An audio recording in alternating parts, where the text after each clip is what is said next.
Arnaldo Ferreira não era homem de muitas palavras. Os que o conheciam na cidade de Miracatu, no interior paulista, diziam que ele falava menos do que o necessário e trabalhava mais do que o possível. 52 anos, mãos grossas de quem nunca teve medo de encarar a enxada antes do sol nascer. Ombros curvados não pela fraqueza, mas pelo peso de anos carregando coisas que não se veem. Viúvo havia 6 anos, desde que Helena foi embora numa sexta-feira de inverno, sem dar aviso a ninguém, como se a morte tivesse combinado com ela em segredo e ela tivesse concordado sem contar para o marido. A fazenda se chamava Boa Esperança, e o nome soava como uma ironia gentil para quem a conhecia por dentro. Era grande, produtiva, com pomar de manga e goiaba, criação de gado leiteiro, um galinheiro que Arnaldo mantinha mais por hábito do que por necessidade, e uma casa de alvenaria pintada de branco que Helena havia escolhido anos atrás, porque disse que branco reflete a luz, e a luz afasta o peso. Depois que ela morreu, Arnaldo não repintou. Deixou o branco ir escurecendo com o tempo, com a chuva e com a poeira do cerrado, como se aquilo também fosse uma forma de luto que ele não sabia nomear. Dona Perpétua, a cozinheira, estava há 17 anos na fazenda. Era uma mulher de Minas, baixa, com cabelos brancos que ela prendia num coque firme toda manhã e uma língua que ela dizia ser abençoada pelo padre e que, portanto, podia falar o que quisesse. Ela cuidava da casa, do patrão e da memória de Helena com a mesma seriedade com que cuidava do fogão a lenha. Zé Mário, o capataz, completava o núcleo permanente da Boa Esperança. 48 anos, magro como um galho seco, mas resistente como madeira de lei. Conhecia cada palmo daquela terra e cada silêncio de Arnaldo. Foi numa terça-feira de março, com a tarde carregada daquelas nuvens escuras que o interior paulista conhece bem, que tudo começou a mudar. A chuva caiu de repente, como sempre cai no cerrado, sem pedir licença e sem avisar quanto tempo vai ficar. Arnaldo estava na varanda conferindo as anotações do gado quando viu, lá na entrada da estrada de terra que levava ao portão da fazenda, 2 figuras que avançavam devagar. Ele semicerrou os olhos. A chuva já estava forte demais para enxergar com clareza, mas havia algo naquelas figuras que o fez largar o caderno. Uma delas era uma mulher. Isso ele conseguiu ver mesmo de longe. E ela carregava algo, ou alguém, pela mão. Uma criança. O que ele não conseguiu ver de imediato, mas que ficou evidente quando elas chegaram mais perto do portão, era o volume da barriga da mulher. Grávida. Muito grávida. Perpétua apareceu na porta dos fundos com um pano na mão e o instinto que as pessoas do interior têm de sentir quando algo está diferente no ar. Seu Arnaldo, o que foi? Ele não respondeu. Já estava descendo os degraus da varanda. A mulher parou em frente ao portão como se não tivesse mais forças para ir além. Ela não gritou, não pediu socorro. Apenas ficou ali, encharcada, com a mão da menina apertada na dela, olhando para a casa como quem olha para algo que não tem certeza se é real. A menina tinha uns 7 anos, os cabelos colados no rosto pela chuva, e nos olhos uma expressão que não combinava com a idade. Não era medo.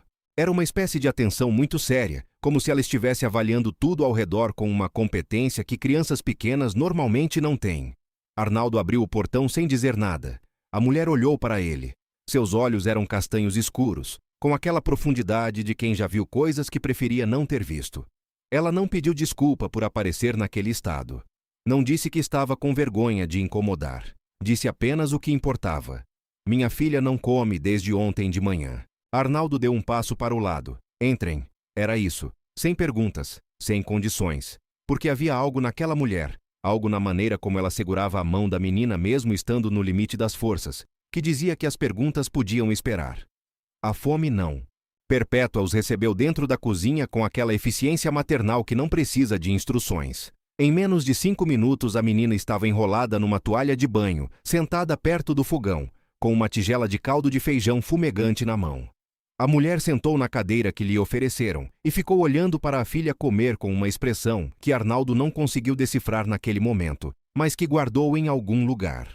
Como se chama a senhora? Perguntou Perpétua, porque alguém tinha que perguntar.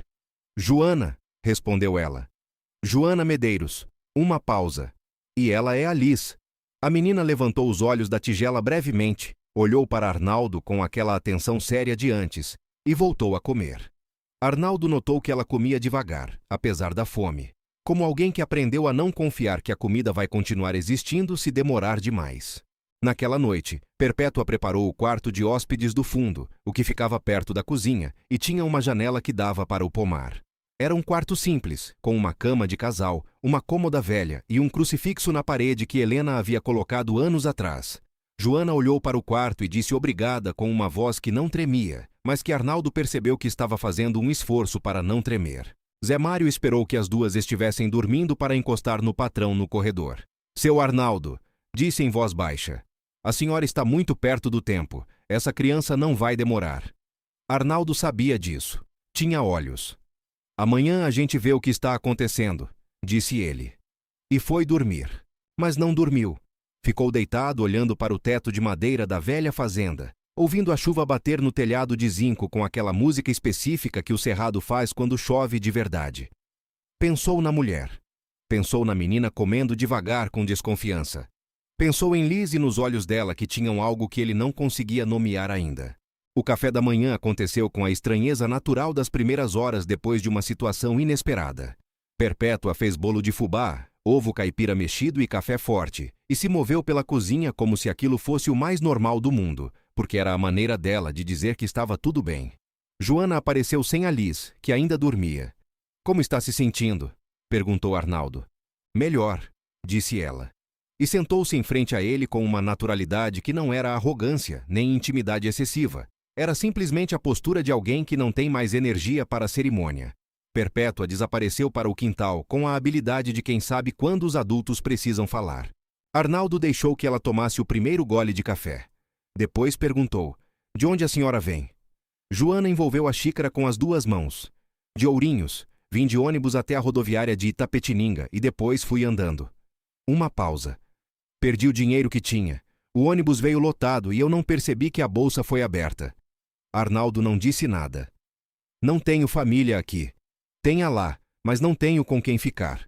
Ela disse a última parte sem mágoa, como quem descreve o tempo. Para onde a senhora vai? Joana olhou para a janela, para o pomar que começava a pegar a luz da manhã. Ainda estou descobrindo isso. Foi uma resposta que fechava portas em vez de abrir. E Arnaldo, que conhecia bem esse truque porque ele mesmo o usava há 6 anos, registrou em silêncio. Há serviço aqui na fazenda, disse ele finalmente, olhando para a xícara. Perpétua precisa de ajuda na casa. Não é trabalho pesado, enquanto a senhora se recupera do parto e decide o próximo passo. Joana o olhou. Ele continuou olhando para a xícara. Não é caridade, disse ele, como se precisasse deixar claro. É trabalho de verdade, com pagamento de verdade. Houve um silêncio. Não somos um fardo, disse ela. Não disse que eram. Outro silêncio menor. Tudo bem, ela concordou. Liz acordou e veio para a cozinha com os cabelos ainda bagunçados, e uma seriedade no rosto que fazia a Perpétua murmurar baixinho toda vez que a via. A cozinheira havia desenvolvido uma ternura imediata pela menina, daquelas que surgem sem aviso e se instalam para ficar.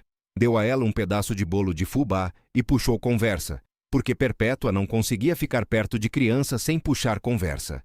Quantos anos você tem, minha filha? 7, disse Liz. Vou fazer 8 em junho. E você gosta de fazenda?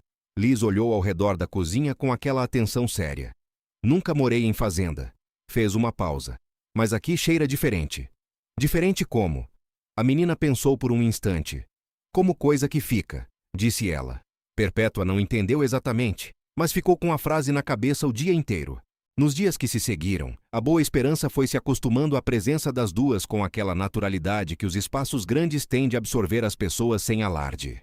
Joana ajudou Perpétua na cozinha com competência silenciosa, sem precisar de muita instrução, sem fazer perguntas desnecessárias. Descascava mandioca, lavava louça, dobrava roupa com aquele jeito de quem aprendeu que o trabalho é uma forma de não pensar em outras coisas. Arnaldo a observava de longe, sem que ela percebesse, com aquela cautela de quem foi ensinado pela vida a não confiar rápido, não porque desconfiasse dela. Era mais uma precaução geral, como a que um homem desenvolve depois de perder muita coisa e descobrir que o coração não é um órgão tão resiliente quanto dizem. Liz era uma presença diferente. Ela se movia pela fazenda com uma liberdade que surpreendia, considerando que era nova ali. Seguia Zé Mário pelo pasto sem pedir. Ficava parada observando o gado com uma concentração de adulto, fazia perguntas que o capataz não esperava. Por que aquela vaca fica sempre separada das outras? Porque ela é a mais velha e já não produz tanto leite, aí as mais novas não a deixam perto do coxo. Ela fica sozinha? Fica. Liz ficou em silêncio por um momento. Isso não é justo. Zé Mário não soube o que responder e ficou com a frase na cabeça a semana inteira. Foi Perpétua quem trouxe a Arnaldo o primeiro sinal de que a situação era mais complicada do que parecia. Fez isso numa manhã enquanto amassava a massa do pão, olhando para a bancada, como fazem as pessoas quando vão dizer algo que pesa. Seu Arnaldo, aquela menina me perguntou ontem se eu sabia o nome de quem é dono desta fazenda antes do senhor. Arnaldo ergueu os olhos. E o que você disse? Disse que a fazenda sempre foi sua, desde que seu pai lhe deixou. Perpétua fez uma pausa, amassando com mais força. Ela perguntou se seu pai se chamava Benedito. Arnaldo ficou quieto por 3 segundos que pareceram mais longos do que eram. Meu pai se chamava Benedito, sim. Perpétua assentiu, sem olhar para ele. Eu sei, é o que me preocupa. Arnaldo se levantou e foi até a janela. Benedito Ferreira havia morrido 11 anos atrás. Era um homem de poucas virtudes declaradas e muitas não declaradas, como acontece com os homens que passam a vida toda achando que força é o mesmo que autoridade. Ele havia deixado a fazenda para Arnaldo, o único filho, com uma dívida moral que Arnaldo nunca soube exatamente como calcular. Não foi um pai cruel, mas também não foi um pai presente. Era o tipo de homem que existe na mesma casa sem realmente habitar o mesmo espaço. Como a menina sabia o nome do seu avô? Naquela tarde, ele procurou Liz. A encontrou no pomar, parada em frente à mangueira mais velha da fazenda, aquela que Helena dizia ter pelo menos 60 anos, e que já estava lá quando o pai de Arnaldo comprou a terra. A menina estava olhando para o tronco com a mesma atenção séria de sempre. O que você está olhando? Perguntou Arnaldo parado a alguns metros. Essa árvore tem uma marca, disse ela, apontando para uma cicatriz no tronco, baixa, que parecia ter sido feita por uma faca ou ferramenta antiga. Arnaldo a conhecia. Ele mesmo a havia feito quando tinha uns 12 anos, numa tarde de tédio, e levara uma bronca do pai que não esquecia. É uma marca velha, disse ele. Fiz quando era menino. Liz o olhou. Tem uma igual no quarto onde a gente está dormindo, na madeira da cama. Arnaldo ficou quieto. A cama do quarto de hóspedes havia sido do seu pai antes de se tornar de hóspede. Ele não sabia de nenhuma marca na madeira. Nunca havia prestado atenção. Liz, disse ele com cuidado. Como você sabia o nome do meu pai? A menina não desviou o olhar. Tinha essa coisa nela, de não desviar o olhar quando a maioria das crianças desviaria. Minha mãe falou. Sua mãe conhecia meu pai? Uma pausa. Liz olhou para a mangueira de novo. Ela não me contou tudo. Ela nunca me conta tudo, mas às vezes ela fala palavras dormindo. Fez uma pausa. E às vezes eu ouço. Arnaldo ficou olhando para a menina por um longo tempo, com aquele peso no peito que vinha aparecendo sem aviso desde que as duas chegaram. Vamos, disse ele finalmente. Perpétua fez cuscuz. Naquela noite, depois do jantar, ele procurou Joana no corredor dos fundos, onde havia uma rede que Helena havia pendurado anos atrás e que Arnaldo nunca havia conseguido tirar, porque cada vez que passava por ela, lembrava da imagem da esposa deitada nela nas tardes de domingo, lendo um livro com os pés descalços. Joana estava sentada na rede, não deitada, com as mãos sobre a barriga enorme e os olhos nas estrelas que apareciam entre as nuvens do pós-chuva. Quero conversar, disse Arnaldo. Ela não pareceu surpresa. Eu sei, disse ela. E havia nessa resposta algo que ele não esperava. Ela já sabia que esse momento ia chegar. Liz me disse que você conhecia meu pai. Joana ficou em silêncio por um tempo que não era desconforto, era deliberação. Ela estava escolhendo por onde começar. Conhecia não é bem a palavra, disse ela finalmente. Minha mãe conhecia seu pai. Arnaldo esperou. Minha mãe se chamava Rosa, Rosa Medeiros. Ela trabalhou aqui nessa fazenda por quase 3 anos. Isso foi há uns 30 anos. Joana olhou para as mãos. Ela era muito jovem, 18 anos quando chegou. Seu pai tinha uns 50. Uma pausa longa. Ele era casado. Sua mãe ainda estava viva. O silêncio das estrelas pesou de um jeito específico. Arnaldo não disse nada. Conhecia bem o suficiente o pai para saber que o que viria a seguir não ia surpreender o suficiente para ser chamado de surpresa. Minha mãe ficou grávida. Joana disse isso olhando para a barriga, como se a coincidência daquele gesto não lhe escapasse. Seu pai mandou ela embora antes de começar a aparecer. Deu um dinheiro e disse que se ela falasse para alguém, ela saberia o que acontece com quem fala. Pausa. Minha mãe foi para Ourinhos, onde ela tinha uma tia. Me criou sozinha. Nunca casou. Nunca falou o nome do meu pai para ninguém enquanto estava viva. Uma pausa final. Ela morreu no ano passado. E antes de morrer, ela me contou tudo. Arnaldo ficou parado com as mãos nos bolsos, olhando para as oliveiras do fundo do quintal, que não eram oliveiras, mas goiabeiras, mas que no escuro tinham a mesma silhueta pesada. Ele fez as contas na cabeça. Se Joana tinha por volta de 30 anos, e se a mãe havia engravidado há 30 anos, quando o pai de Arnaldo tinha 50. A mãe de Arnaldo havia morrido quando ele tinha 15 anos. O pai havia se tornado viúvo, e depois disso a fazenda havia mudado de tom, ficado mais quieta, mais severa.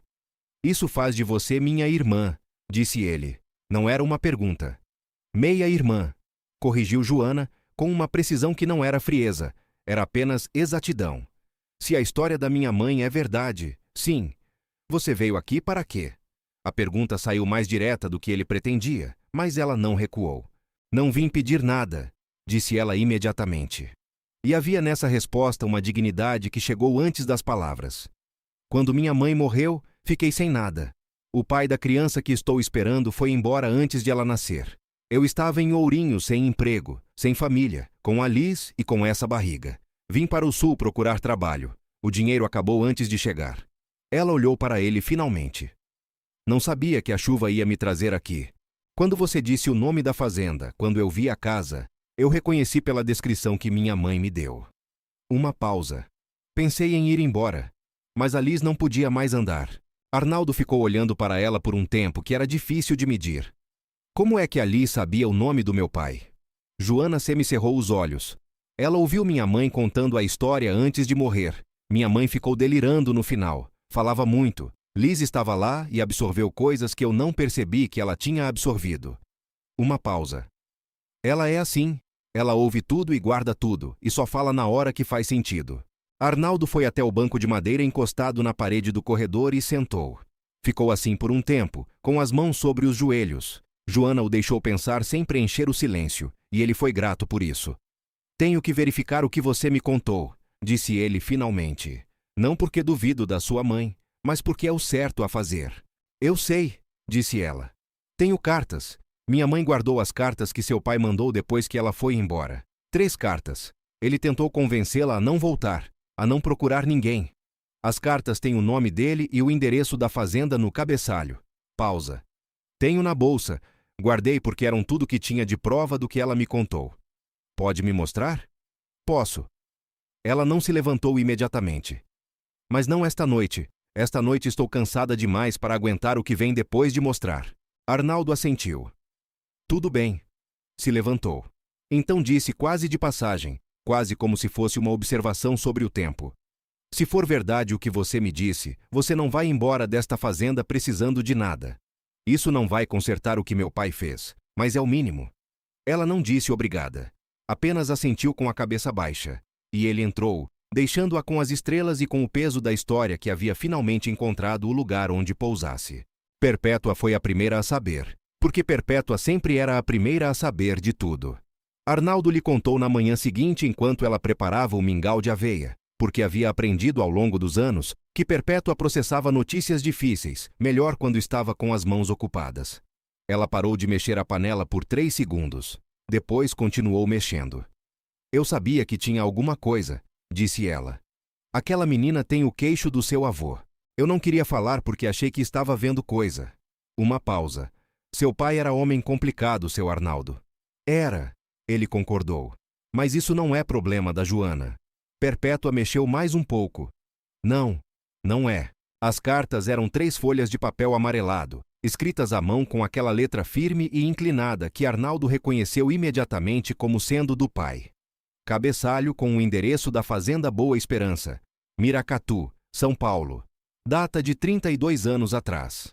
O texto era o de um homem acuado tentando parecer generoso. Palavras sobre dinheiro, sobre discrição, sobre o futuro, sobre o que era melhor para todos.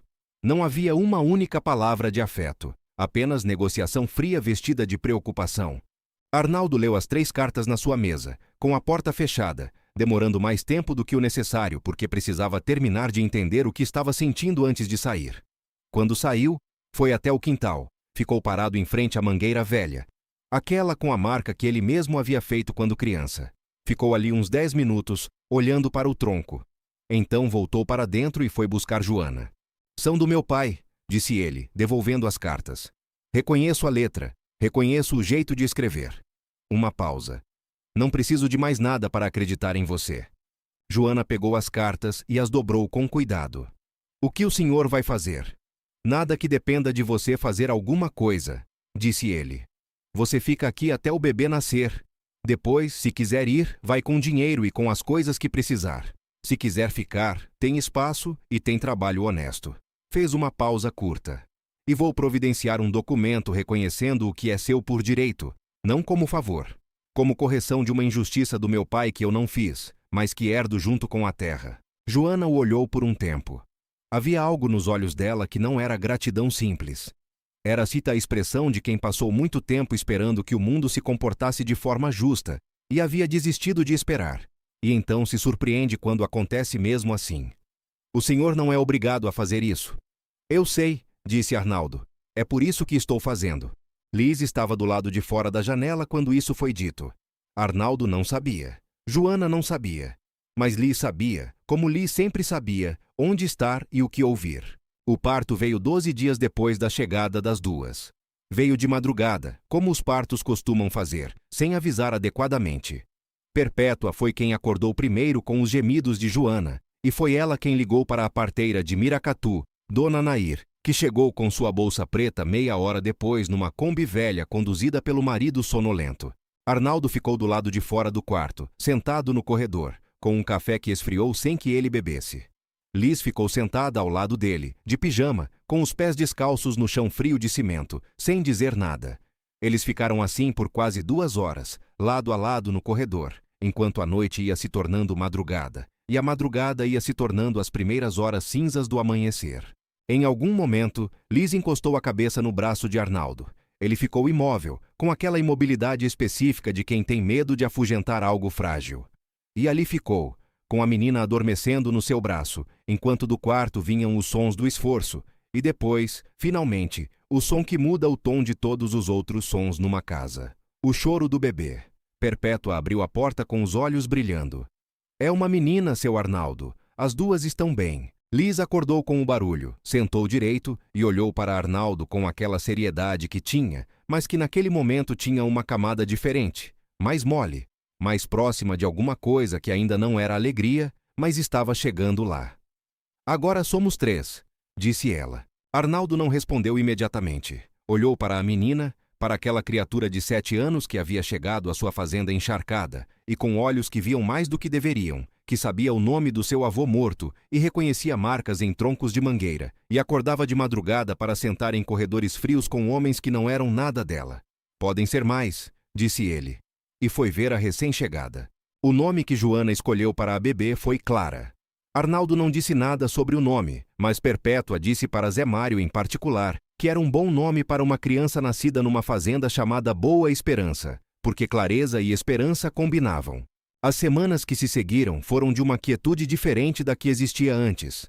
Não a quietude vazia de uma fazenda com um homem só e sua melancolia bem organizada, mas uma quietude habitada, com mais barulho do que antes e ainda assim mais leve. O choro da Clara de madrugada. Os passos de Liz pela casa nas manhãs. A voz de Joana conversando com Perpétua na cozinha. Zé Mário havia adotado Liz como aprendiz não oficial dos trabalhos do campo e podia ser visto ensinando a ela os nomes das plantas nativas, os hábitos do gado, os sinais que o céu dava antes da chuva. Arnaldo se descobriu, sem ter planejado, participando dessas aulas. Chegava perto, ficava ouvindo, às vezes completava o que Zé Mário dizia com alguma informação que o capataz havia esquecido. Liz ouvia com aquela atenção total que tinha para tudo e depois fazia perguntas que ninguém esperava. Por que o gado leiteiro não pode ficar muito tempo no sol forte? Porque esquenta o leite dentro delas antes de tirar. Arnaldo olhou para ela. Mais ou menos isso, sim. Liz processou. Igual a gente, então. A gente também piora com calor demais. Zé Mário mordeu o lábio de lado para não rir. Foi numa tarde de domingo que Liz encontrou o álbum de fotografias. Ela estava na sala, onde Arnaldo raramente entrava nos fins de semana, porque a sala tinha a poltrona onde Helena costumava sentar, e ele ainda não havia conseguido sentar naquela poltrona sem sentir o peso do espaço vazio ao lado. O álbum estava numa prateleira baixa da estante, entre livros de agropecuária e um almanaque de 1987. Era um álbum de capa marrom com o elástico ressecado pelo tempo. Liz o tirou com cuidado, sentou no chão com as pernas cruzadas e começou a folhear. Arnaldo a encontrou assim e ficou parado na porta, sem saber se devia entrar. "Posso olhar?" perguntou ela, já olhando. "Pode", disse ele, e entrou. Sentou-se no sofá, não na poltrona, e ficou em silêncio enquanto ela virava as páginas. Fotos antigas, aquelas com bordas brancas e cores desbotadas. A fazenda em outros tempos, quando era menor, e o capim do pasto ainda era baixo porque havia sido plantado há pouco. O pai de Arnaldo jovem, com aquele jeito de ficar em pé dos homens que acham que o espaço lhes pertence antes de pedi-lo. A mãe de Arnaldo num dia de festa junina, com uma saia rodada e um sorriso que ela raramente usava em fotos. Liz parou em uma foto. Ficou olhando por mais tempo do que havia olhado para as outras. Era uma foto do pai de Arnaldo num dia de feira, ao fundo barracas coloridas de um mercado do interior, e ao lado dele uma mulher jovem, com cabelos compridos escuros e um sorriso que não era inteiramente de alegria.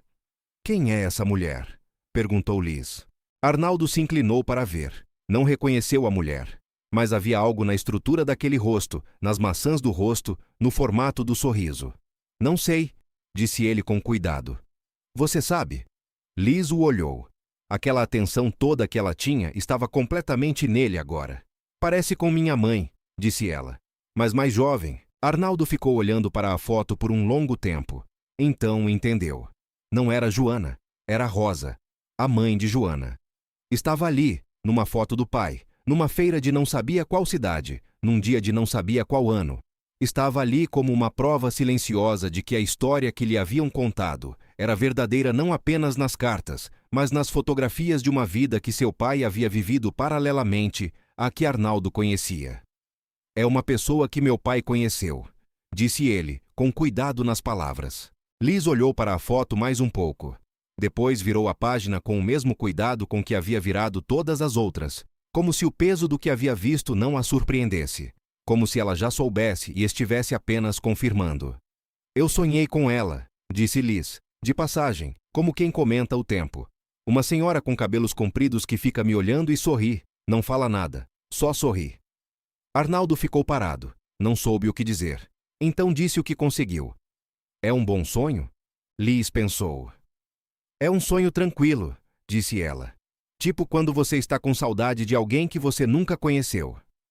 Arnaldo ficou olhando para a menina que não era sua filha, que era filha da sua meia-irmã que ele não sabia que tinha, que era neta de um homem que havia cometido uma injustiça, que chegou até aquela sala 30 anos depois disso, com 7 anos de idade, descalça no chão, folheando um álbum com a serenidade de quem não tem medo do que vai encontrar.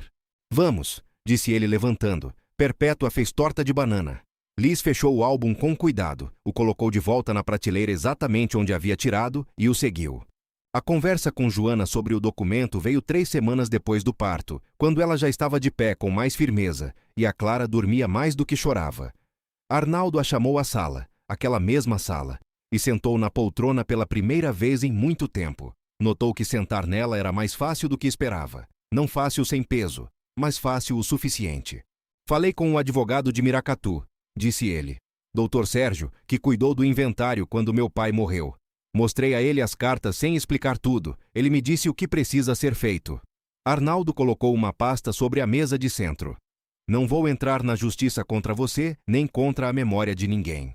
Isso não serve para nada. Mas posso fazer um reconhecimento formal de que você é minha irmã, através de documento particular. E posso fazer um testamento que inclua você e as meninas." Pausa. "Isso não é a fazenda inteira, mas é uma parte dela que é justa que seja sua." Joana ficou olhando para a pasta sem abri-la. "Por que o senhor está fazendo isso?" "Já disse." "Diga de novo." Arnaldo ficou olhando para ela. Havia algo nela que lembrava o pai, na firmeza dos olhos, na maneira de ficar em pé mesmo sentada. Mas havia algo que não lembrava o pai em nada, que era dela mesma, construído por ela mesma ao longo de uma vida que não havia sido fácil. Porque você chegou até aqui na chuva, grávida, com a sua filha, sem dinheiro e sem família, e poderia ter chegado pedindo, exigindo, fazendo escândalo. E não fez nada disso. Disse que não era fardo e foi trabalhar. Uma pausa. Minha mãe dizia que você conhece o caráter de alguém pelo que ele faz quando não precisa fazer nada bonito. Pausa. Você fez. Joana abriu a pasta. Ficou lendo os papéis em silêncio. Quando terminou, juntou as folhas com cuidado, colocou de volta, fechou a pasta. Preciso pensar, disse ela. Tem tempo? Quanto tempo?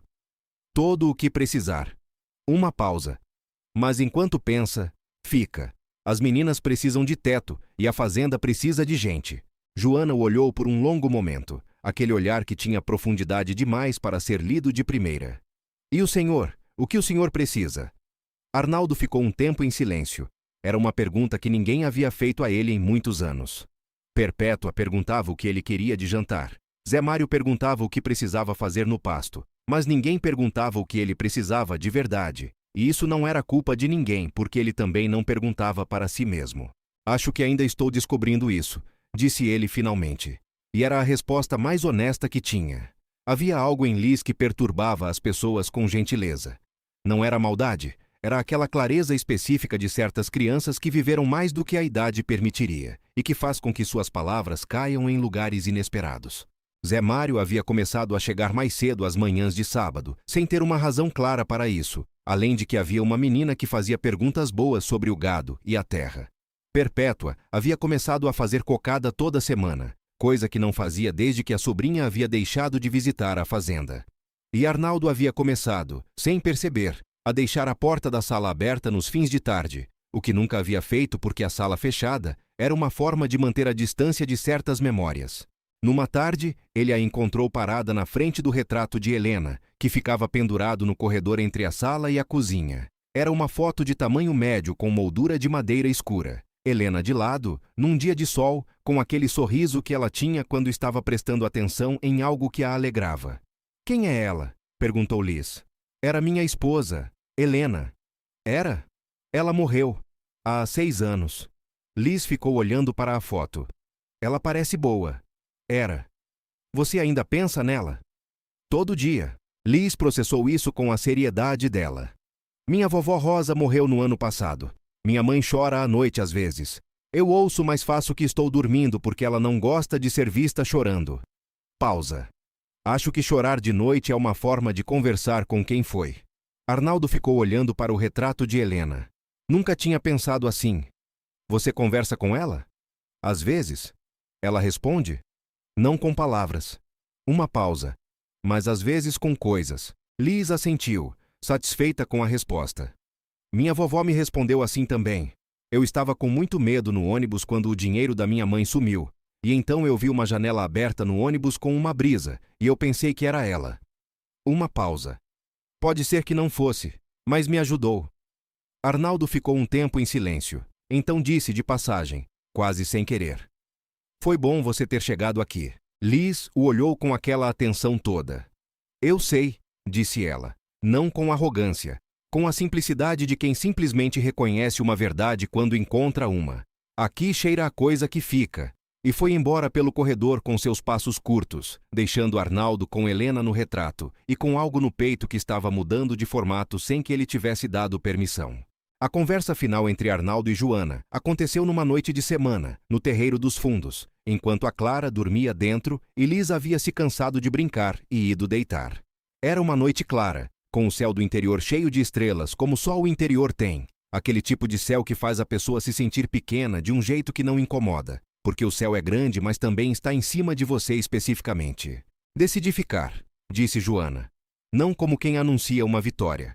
Como quem conclui um raciocínio que levou tempo, mas chegou ao lugar certo. Arnaldo assentiu. Tudo bem. Não é por causa do documento. Ela o olhou.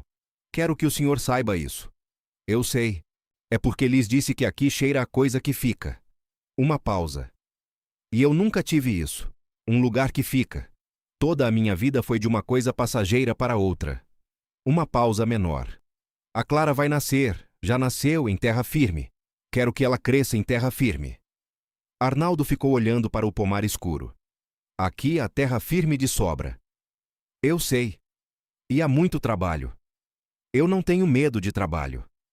Eu sei isso também. Houve um silêncio que não era constrangedor. Era o tipo de silêncio que duas pessoas só conseguem ter quando estão começando a saber quem a outra é. Posso te perguntar uma coisa? Disse Joana. Pode. Quando a gente chegou na chuva, você nos deixou entrar sem perguntar nada. Por quê? Arnaldo ficou um tempo pensando na resposta. Não porque não soubesse, mas porque era o tipo de coisa que quando você tenta colocar em palavras, sempre fica menor do que a coisa em si. Porque havia algo em você que eu reconhecia, disse ele finalmente. Não sabia de onde. Agora sei. Uma pausa. Mas mesmo que não soubesse, acho que teria aberto o portão do mesmo jeito. Por quê? Porque Liz estava lá. Ele olhou para a janela de onde a luz fraca do quarto das duas vinha. Tem coisas que você faz quando vê uma criança que não vai sobreviver à noite se você não fizer. Joana ficou em silêncio por um momento. Então disse algo que ele não esperava. O meu pai, que não foi o meu pai de verdade, o homem que criou minha mãe em Ourinhos, era igual a isso.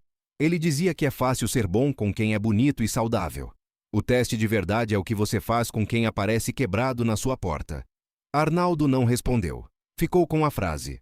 Naquela madrugada, depois que Joana entrou, ele ficou mais um tempo no terreiro. A Clara havia feito 1 mês. A fazenda havia ficado mais barulhenta e estranhamente mais tranquila ao mesmo tempo, que é o que acontece quando uma casa vazia começa a ser preenchida com coisas que fazem sentido. Perpétua havia parado de murmurar para as panelas e havia começado a murmurar para a Clara, o que era uma diferença significativa. Zé Mário havia consertado a cerca do pomar sem que ninguém pedisse, porque havia uma menina que gostava de andar por lá, e a cerca antiga tinha pregos soltos. E Arnaldo havia aberto a janela do quarto de Helena 1 semana atrás. Entrou sozinho, ficou um tempo, conversou com ela da forma que Liz havia descrito, sem palavras, com presença. Pediu que ela entendesse o que estava acontecendo, não porque precisasse de permissão, mas porque havia coisas que você só consegue seguir em frente se contar para quem importa. Abriu a janela. O ar do cerrado entrou, cheirando a terra molhada e capim verde. Ficou assim um tempo. Então saiu deixando a janela aberta. Liz o havia encontrado no corredor quando saiu do quarto e o havia olhado com aquela atenção toda sem perguntar nada. Estava visitando alguém? Perguntou ela. Estava, disse ele. Foi bom? Foi necessário, disse ele. Liz assentiu. Às vezes é a mesma coisa. E foi isso. Uma noite de março com chuva no interior paulista, um portão aberto sem muita explicação, e tudo que veio depois, como vem depois de toda tempestade que termina direito, o ar mais limpo, o cheiro de terra molhada e a sensação clara de que o que ficou é exatamente o que devia ter ficado. Arnaldo Ferreira, que não era homem de muitas palavras, descobriu naquele período que havia coisas que não precisavam de palavras, que uma fazenda de 50 anos pode aprender a respirar diferente, que uma criança de 7 anos pode saber onde está quando ainda não tem nome para o que está sentindo, que uma irmã pode chegar 30 anos depois e ainda estar na hora certa, e que abrir uma porta para quem aparece quebrado na chuva é, às vezes, o ato mais completo que um homem pode praticar, não porque salva o outro, mas porque salva os dois.